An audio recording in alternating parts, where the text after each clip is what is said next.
Savez-vous si la structure de votre entreprise est fonctionnelle, divisionnelle ou matricielle?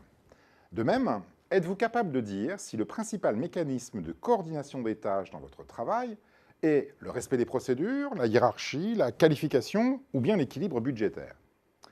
Dans bien des entreprises, ces questions fondamentales d'organisation deviennent de plus en plus subsidiaires. Or, cette dérive risque de vous exposer à une perte de compréhension de votre action et, à terme, de provoquer une profonde démotivation.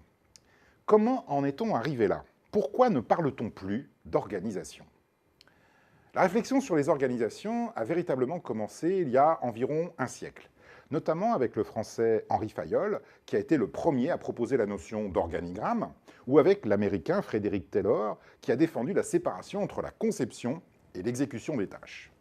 Cependant, c'est surtout dans les années 1970 et 1980 que cette discipline a connu son apogée, en particulier avec les travaux du Canadien Henry Mintzberg, qui a proposé un remarquable modèle de synthèse distinguant 5 types de structures selon leur mécanisme de coordination et le poids de chacune de leurs composantes. Le niveau de raffinement dans la conception et l'élaboration des organisations était alors maximal. Toutes les écoles de commerce dispensaient des cours de théorie des organisations et les cabinets de conseil en organisation intervenaient dans toutes les entreprises et administrations. Malheureusement, dans une forme de surenchère à la sophistication, beaucoup de structures sont alors devenues excessivement complexes et la réflexion sur l'organisation s'est progressivement étiolée. On s'est mis à la confondre avec les systèmes d'information, à l'assimiler au processus logistique. Et peu à peu, ce sont les logiciels de RP, comme ceux de SAP ou d'Oracle, qui ont phagocyté la notion d'organisation. Par la suite, la vague des startups a postulé la suprématie des hiérarchies plates et contesté la légitimité des procédures.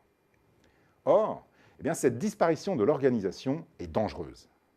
Si vous ne comprenez pas exactement quelle est la structure de l'entreprise dans laquelle vous travaillez, vous ne savez pas qui est véritablement responsable de quoi, ce qui fait que plus personne ne l'est, en dehors de ceux qui cherchent à prendre le pouvoir. De même, si vous ne savez pas comment sont réparties les tâches ou comment elles sont coordonnées, vous risquez de trouver certaines décisions infondées et certaines rétributions injustes. En fait, plus l'organisation recule, plus le stress au travail progresse. Si on n'est plus capable de structurer l'action collective, on s'en remet au kit de survie managérial qui permet à chacun de se débrouiller dans un contexte incertain. Bien entendu, cette faillite de la structure se traduit par une explosion de la conflictualité et par une perte de sens généralisée. Dans certaines grandes entreprises, même les dirigeants ne parviennent plus à dessiner un organigramme. Ne soyez pas dupes, même si on n'en parle plus, même si elle semble absente, l'organisation continue à structurer les comportements humains.